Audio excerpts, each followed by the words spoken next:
What is up, guys? Welcome back to the channel. So in today's video, what we're going to be taking a look at is the Tier 10 Japanese heavy cruiser, the Yoshino, which is a premium as well. You can get it out of the armory for coal. I will say this before we go over the stats on the ship and get into some gameplay. If you're looking for a massive increase over the Azuma, the Tier 9, this won't really impress you that much. The armor increase really doesn't do much to help it out. We'll go ahead and take a look at the armor right now. So you know the Azuma is a 25 millimeter all over. This still has 25 millimeter, but the deck and the sides here are 30. So nothing really special about the armor. Oh, you do have a little piece back here, the little 175 millimeter, 120 millimeter.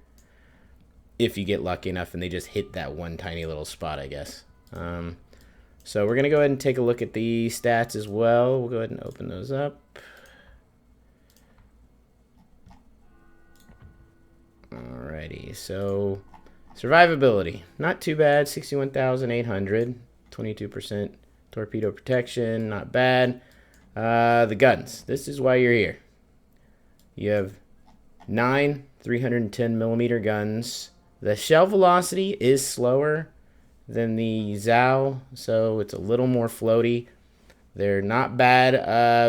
I was having some issues trying to make the AP work initially, but once you do get the hang of it, it's pretty good. It's pretty devastating, the AP in this thing, as you'll see in the game footage that's we have upcoming. Secondaries, somebody was telling me something about secondaries could probably reach out, be something interesting, but this thing has no armor. You definitely, you're going to be a sniper with this ship. You do not want to be up close and personal with people because they will beat you up pretty easily. One of the best things you have over the Azuma, which I love, and I was worried they were going to get rid of them, torpedoes. They left the 20-kilometer ones, which are the ones I run. I know some people think, oh, 20 kilometers, they're a gimmick. Oh, by the way, you do have 2 quad launchers on either side. They work. 20-kilometer torpedoes, the reload's slow, but they do actually connect, and they are a viable option in this ship because you are going to be doing a lot of kiting away. Not a lot of close-up fighting, and people will kind of get tunnel vision when they're trying to chase down a ship, especially a cruiser that they feel like they can punish. They don't really pay attention to the fact that a torpedo might be coming at them. So they are really decent. AA, I haven't really got a chance to test out the AA all that much. I haven't run into a lot of carriers lately. It looks good on paper. It does shoot down planes. I would say it's probably along the lines of the Azuma in its ability. Maneuverability, turning circle, terrible. Speed is pretty fast with the speed flag. Rudder shift, kind of concealment, 11.9. Very good concealment. And as you can see, if you look at the range on this thing, 21.3, and that's without running range with the gunfire control. So this thing has massive range. I will say that. That's pretty nice. With the reload, you get it down to 16.3 seconds. Concealment, rudder shift, just because is just abysmal. Even with the rudder shift, still 11.1. Again, I run the 20 kilometer. You can run the shorter ones that are 12 kilometer. Do more damage, but I don't really want to be that close to most ships. So I run the 20 kilometer.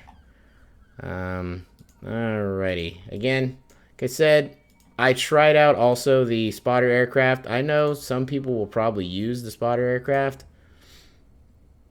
I use the fighter just because for some reason with the spotter aircraft on this thing, I can't seem to hit anything. And I know it's probably because of the range.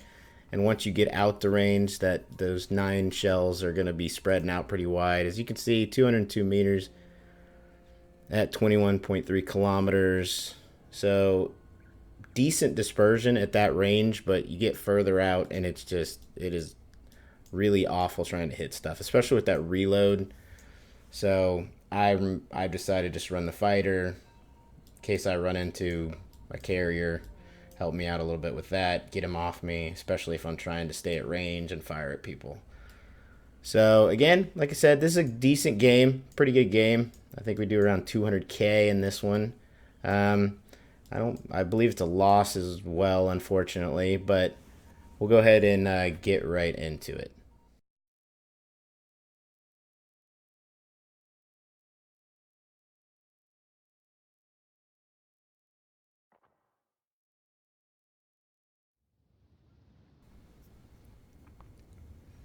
All right, guys. As you can see, we spawned over on the western side of the map here. Um, I played this one a little different than most games so far. I was moving up. I decided to try and move up that island right in front of me, just to see if I could either ambush a DD moving into the cap or start lighting some fires on like a battleship, or just see what happened to move up into that cap.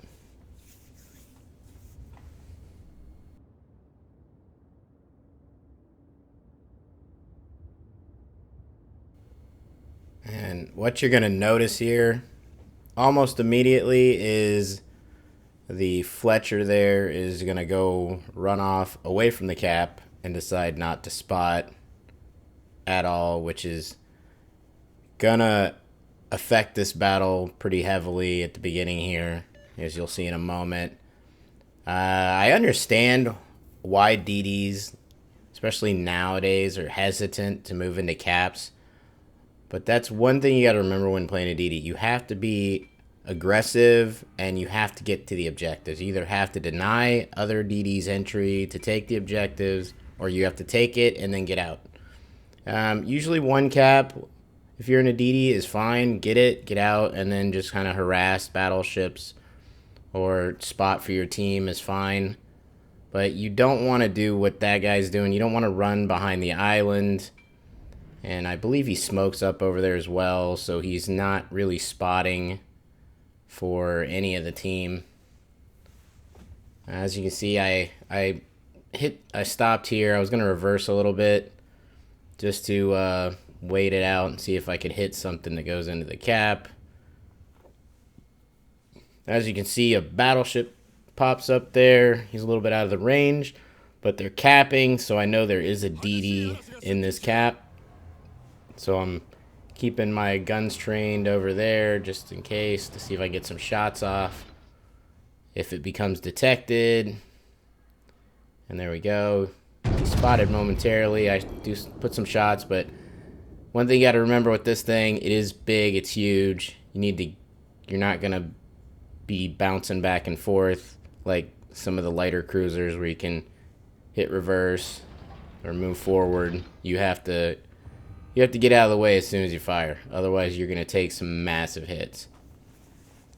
This thing has like this weird kind of citadel, like the Yamato, kind of the turtleback thing. But there's no armor to protect it, so you can't really bounce anything. So you're going to, if you're broadside, whatever shoots at you is just going to chunk you to death. So your health pool is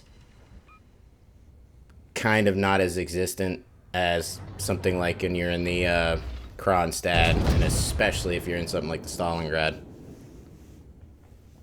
And you see we get a fire here on the Jean Bart. He damage cons it. We're going to see if we can follow it up. We were detected for a moment. That's why I backed up a little behind the island. I'm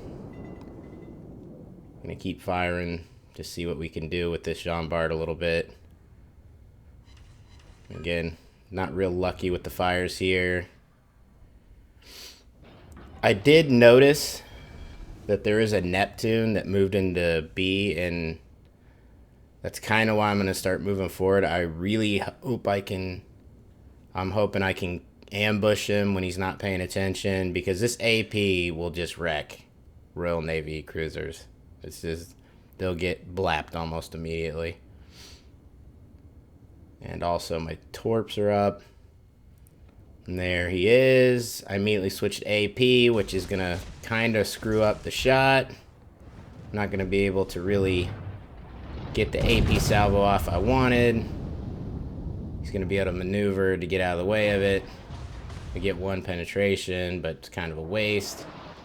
Again, once you are detected, though, you have to disengage, because you're going to become the immediate focal point of pretty much everybody, because they know you can't really absorb a lot of damage.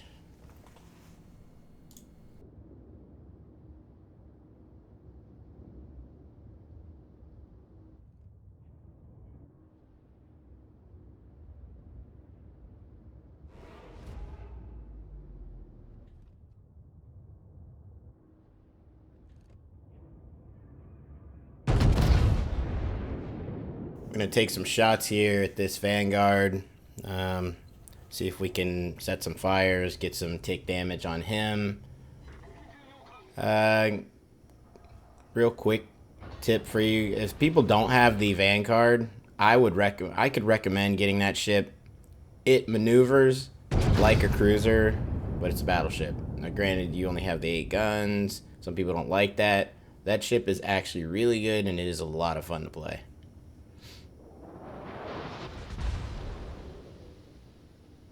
Take a little bit of a chunk there from the Jean Bart. And we get a shot off. We're not going to get him with those shells, but you are going to see why. Right there with the torp hit.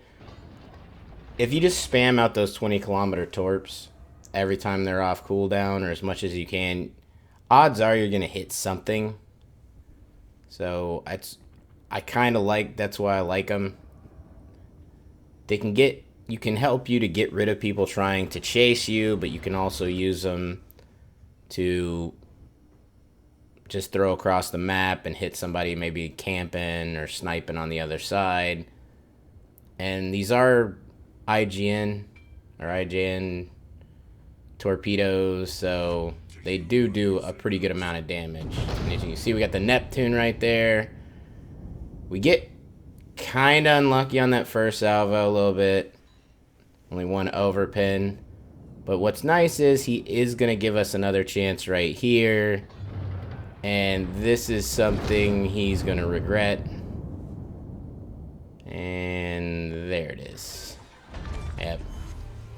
Again, when you do play enough games and learn how to use these AP rounds, they are a lot of fun. They are really, really effective.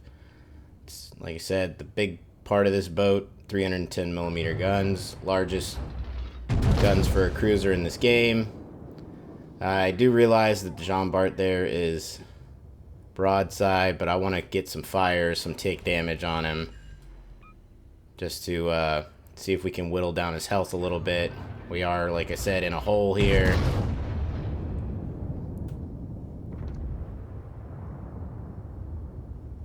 And it's right about that time is when I noticed that we have the NC. I'm like, okay, the NC's pushing in. We got the DD in front of me, and I'm just like waiting for him to get out of the way so I can dump my torps. And there we go. We get spotted, which I figured we would. We were well within his range. We're going to see if we can get a fire on him. See if he'll damage con it, and then we can hit him with some torps and get some flood damage. I'm a little surprised here that he doesn't turn in. That's one thing you want to make sure of that you don't do is sail in a straight line. I know it's a kind of a meme with this game with Battleship players is, oh, they always sail in straight lines. Make sure you don't do that, because this is what ends up happening when you do that. We get a dev strike on him. I'm going to swing around and try and get torps at that smoke screen back behind us. Just to, at the very least, hit something if it's moving forward. Try and save the Kremlin here. As you can see, we had a Cyclone. This ship and a Cyclone are two things that don't really mesh well together. You don't want to get detected at close ranges, because most ships either have the DPM or the DPS to kill you, or a battleship will one-shot you. They'll punch right through your nose and just dev strike you. So this is definitely a sniper. That's what this ship is best at. And it can be really effective at it. The shell velocity, like I said earlier, isn't as high as the Zao, but it's still really good. It's not nearly as floaty as like the American cruiser line. So they get there in a pretty good hurry. Again, they're not as good as Stalingrad or Kronstadt, the Russian line. Those are laser beams, but these are still really good at hitting targets at range. It's still easily effective at ranges to hit stuff, especially even other cruisers that can maneuver.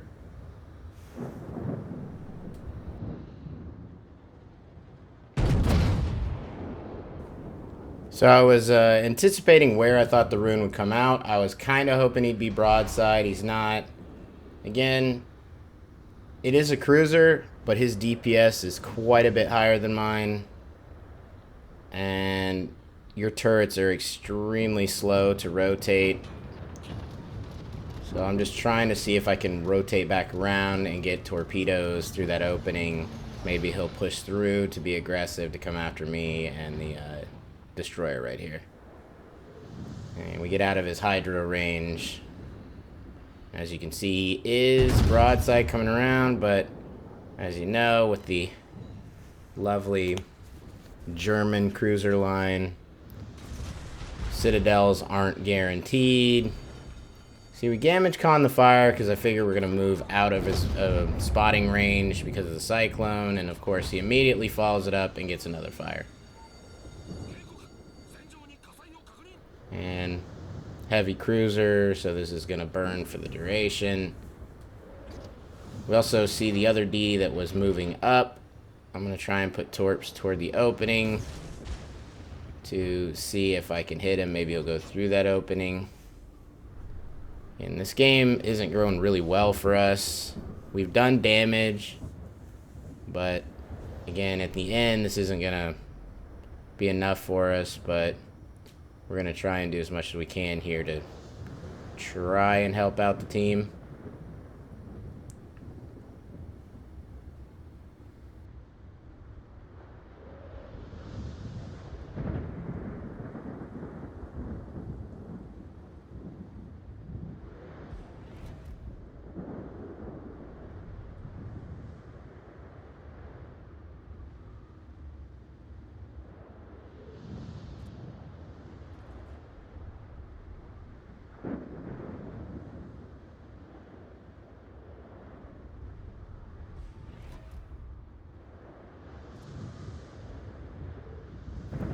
Alright, so as you can see, there is a Zao somewhere over there with the DD.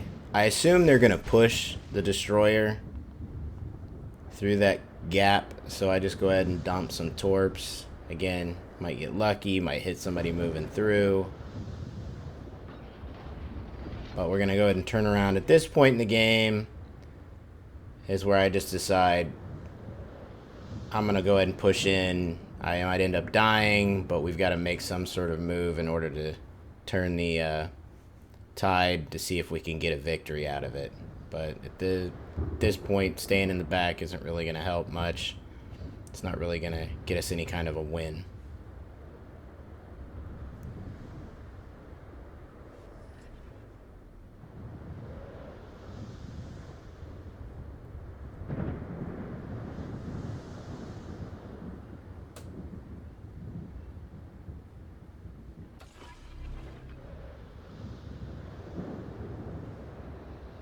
Go ahead and pop the fighter to see if we can spot anything again.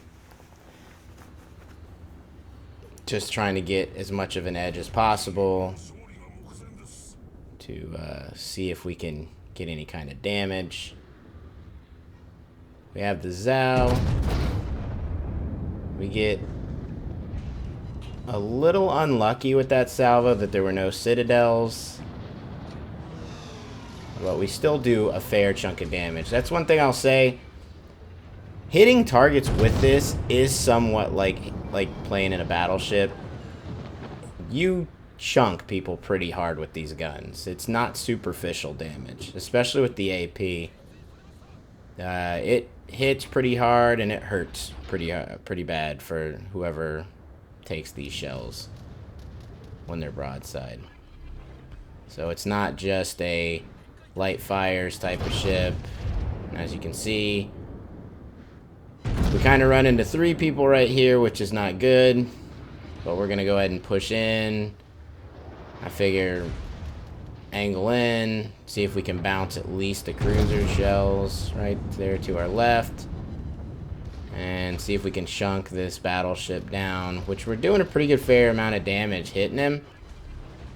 And as you're about to see, this cruiser is about to give me a present. And we're going to dump the torps here also. This guy's about to go broadside for some reason, and he's going to regret life right there. That's the kind of damage you're looking at with the AP sometimes. It is devastating. And I was trying to get these torps off on that battleship before I went down. Again, we just kind of got unlucky. We don't connect with those torps. But when it gets late in the game like that, might as well push in, see if you can make a difference. Maybe kind of help to get the game in your favor, but we were just too far behind and they had too many ships left to ours. Nothing else happens in this game. The Kremlin just kind of hides behind the island a little bit, delaying the inevitable, but again, they're gonna end up taking it. So yeah, this is one of the better games I've had in the ship. It's a good fire starter, really good AP, no armor. If you're looking for a sniper cruiser for tier 10, this is definitely a good ship. Don't expect the DPS to be really high. The reload is still really long. But if you've got the coal, I would recommend picking it up. It definitely is a good ship. And as you can see, we're going to see the stats at the end. And we do get the defeat, but, you know, pretty decent game. But thanks so much for watching, guys. Go ahead and hit the like and subscribe button, and I'll see you next time.